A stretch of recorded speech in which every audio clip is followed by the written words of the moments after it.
నమస్తే, welcome to Sakshi exclusive. Hi friends, భారత రాజకీయాల్లో అత్యంత నిగర్విగా మితభాషగా పేరుగాంచిన ఓ ప్రధానమంత్రి గురించిన ఒక షాకింగ్ నిజం ఇప్పుడు దేశవ్యాప్తంగా సంచలనం సృష్టిస్తుంది. 2012 సంవత్సరంలో ప్రధానమంత్రి నివాసంలో జరిగిన ఒక రహస్య భేటీలో మీరు గనక నన్ను అనుమానిస్తే నేను ఆత్మహత్య చేసుకుంటాను అన్న ఆ ప్రధానమంత్రి తీవ్ర భావోద్వేగానికి గురైన ఉదంతాన్ని అప్పటి ముఖ్య ఎన్నికల కమిషనర్ ఎస్వై ఖురేషీ మొదటిసారి బహిర్గతం చేశారు. ఆయన త్వరలో విడుదల చేయబోతున్న సరికొత్త పుస్తకం India and I, a 100 memories not a మెమోర్లో ఈ విషయాల్ని స్పష్టంగా రాసుకొచ్చారు. ఆ వివరాలు ఇప్పుడు చూద్దాం. వీడియో అయితే ఎక్కడ స్కిప్ అవ్వకుండా చూడండి. ఈ వివాదం 2012లో ఉత్తరప్రదేశ్ ఎన్నికల సమయంలో మొదలైంది. అప్పటి కేంద్ర మంత్రి సల్మాన్ ఖుర్షీద్ ఎన్నికల కోడ్ అమల్లో ఉండగా ఒక కొత్త పథకాన్ని లేదా మైనారిటీ కోటా ప్రకటనను చేశారు. దీనిపై ప్రధాన ప్రతిపక్షం అయిన బీజేపీ వెంటనే ఎన్నికల సంఘానికి ఫిర్యాదు చేసింది. ఎన్నికల కోడ్ ఉల్లంఘన జరిగిందని ఈసీ నిర్ధారించడంతో కాంగ్రెస్ పార్టీలోని కొందరు నేతలు ఎన్నికల సంఘం ఏకపక్షంగా అహంకారపూరితంగా వ్యవహరిస్తుందంటూ విమర్శలు గుప్పించారు. ఈ క్రమంలో ఈసీ విశ్వసనీయతను దెబ్బతీసేలా కాంగ్రెస్ నేతలు మాట్లాడడాన్ని అప్పటి సిఈసి ఎస్వై ఖురేషీ తీవ్రంగా పరిగణించారు. అదే సమయంలో ఖురేషీ నిర్వహించిన ఈద్ వేడుకలకు ప్రధానమంత్రి ప్రెస్ సెక్రటరీ హరీష్ ఖారే హాజరయ్యారు. ఆ సందర్భంలో ఖురేషీ మాట్లాడుతూ మంత్రులు ఇలా బాధ్యతారహితంగా మాట్లాడి రాజ్యాంగ సంస్థల ప్రతిష్టను దిగజార్చడం సరికాదు అని తన ఆవేదనను వ్యక్తం చేశారు.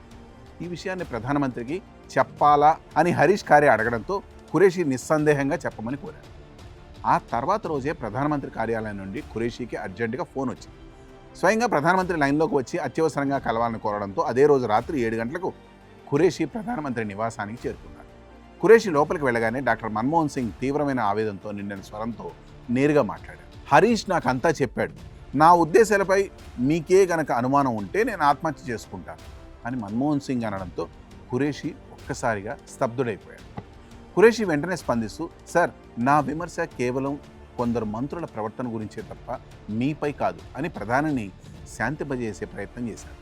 మన్మోహన్ సింగ్ ఎల్లప్పుడూ ఎన్నికల సంఘాన్ని భారతదేశపు సాఫ్ట్ పవర్గా, దేశ గర్వకారణంగా భావించేవారని, అలాంటిది తన నిబద్ధతను ఈసీ అనుమానించిందనే భావన ఆయనను తీవ్రంగా కలిచివేసిందని ఖురేషీ ఈ పుస్తకంలో గుర్తు చేసుకున్నారు.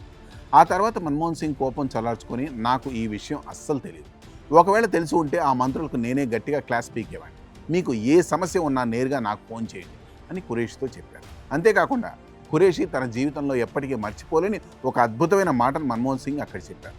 ఎన్నికల సంఘం కేవలం భారతదేశపు గర్వం మాత్రమే కాదు, అది మన ప్రజాస్వామ్యానికి ఆత్మ. దాన్ని గనక మనం కోల్పోతే సర్వస్వం కోల్పోయినట్టే అని మన్మోహన్ సింగ్ అన్న మాటలు ఖురేషీని ఎంతగానో కదిలించాయి. ఈ భేటీ తర్వాత కాంగ్రెస్ నేతల నుండి వస్తున్న విమర్శలన్నీ ఒక్కసారిగా ఆగిపోయాయని ఖురేషీ తెలిపారు. అధికార గర్వాన్ని తలకెక్కించుకోకుండా రాజ్యాంగ సంస్థల పట్ల అత్యంత గౌరవంతో నడుచుకున్న ఒక అరుదైన సున్నిత మనస్కుడైన నాయకుడు డాక్టర్ మన్మోహన్ సింగ్ అంటూ ఖురేషీ తన పుస్తకం ద్వారా ఆయన క్యారెక్టర్ను ప్రపంచానికి చాటి చెప్పారు. రాజ్యాంగ నిబద్ధత అనేది కేవలం మాటల్లో కాకుండా చేతల్లో చూపించిన లీడర్ మన్మోహన్ సింగ్ అనడానికి ఈ ఉదంతమే ఓ సజీవ సాక్షి.